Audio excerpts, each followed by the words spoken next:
கிறிஸ்துவுக்குள் அன்பான அன்பு பிள்ளைகளை இந்த நாளில் மீண்டுமாய் வாழ்த்துவதில் நான் மிக்க மகிழ்ச்சி அடைகிறேன்.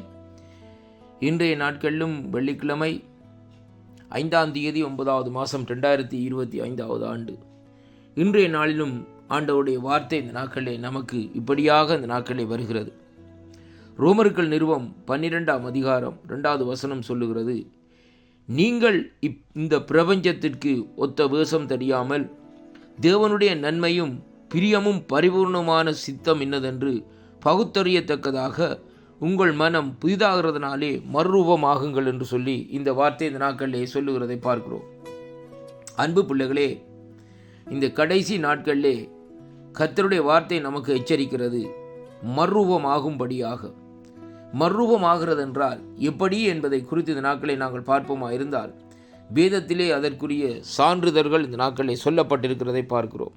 பொல்லாத வழிகளை விட்டு, பாவ வழிகளை விட்டு மனம் திரும்பி ஜீவனுள்ள தேவனாகிய, உயிரோடு இருக்கிற தேவனாகிய கர்த்தரை நாங்கள் வாயினாலே அறிக்கை செய்து அவர் மரித்தோரிலிருந்து உயிர்த்தார் என்று சொல்லி இந்த நாட்களிலே இயேசு கிறிஸ்துவை விசுவாசிக்கிற வேளையிலேயே நாங்கள் இந்த நாட்களிலே அதாவது கர்த்தரை, தேவனை அறிகிற அறிவு இந்த நாட்களிலே நமக்குள்ளே வருகிறதை அங்கே காணக்கூடியதாக இருக்கிறது. அருமையான கர்த்தருடைய பிள்ளைகளே, அதற்கு பின்பாக வேதம் சொல்லுகிறபடி அவர் நமக்கு கொடுத்திருக்கிற அந்த நீதியை நிறைவேற்ற வேண்டும். நீதி என்றால் அவரோடு சேர்ந்த இந்த நாட்களில் நாங்கள் ஞானஸ்நானம் பெற்றுக்கொள்ள வேண்டும் என்பதைத்தான் இங்கே சொல்லப்படுகிறதை பார்க்கிறோம்.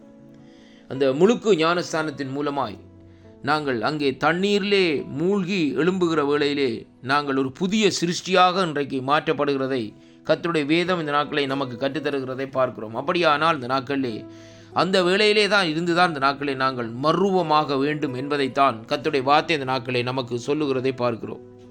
பாருங்கள், இங்கே வேதம் சொல்லுகிறது, இன்றைக்கு இந்த பிரபஞ்சத்திற்கு ஒத்த வேஷம் தெரியாமல் என்று சொல்லி இந்த நாட்களில் சொல்லப்படுகிற காரியத்தை பார்க்கிற வேளையிலே இந்த உலகத்துக்குரிய வேஷத்தை தரித்து இந்த நாட்களிலே நடக்கிற மனுஷர்கள் இந்த உலகத்திலே அநேகர்கள் இருக்கிறார்கள்.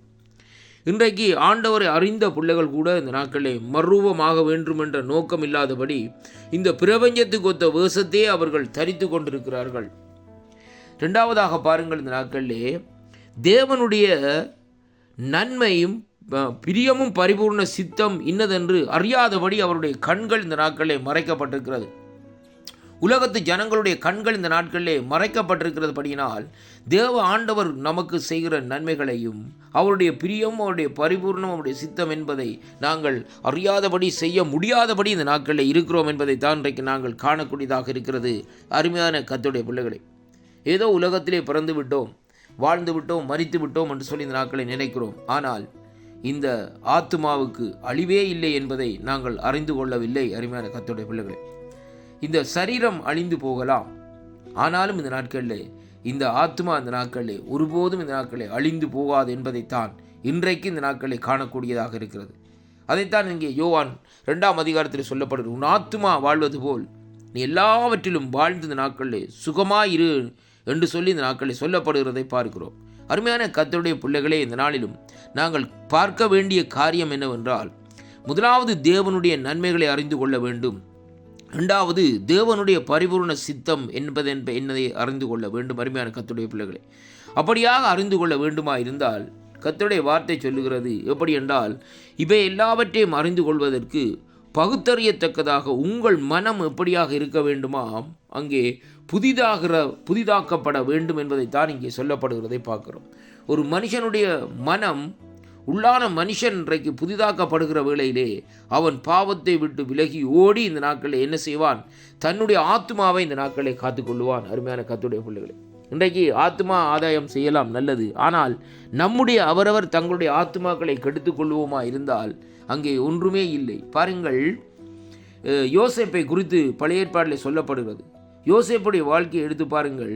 அங்கே இச்சைக்கு அந்த போத்திபாருடைய மனைவியார் அவளை இழுத்த வேளையிலே அவன் என்ன செய்கிறான், தன்னுடைய வஸ்திரத்தையும் விட்டு இந்த நாட்களில் ஓடுகிறான். ஏனென்றால் பாருங்கள், இந்த அருமையான கர்த்தருடைய பிள்ளைகளே, அங்கே அவன் மறுரூபமாக்கப்பட வேண்டும் என்ற ஒரு நோக்கம் இந்த நாட்களில் யோசேப்புக்குள்ளே இந்த நாட்களில் இருந்தது.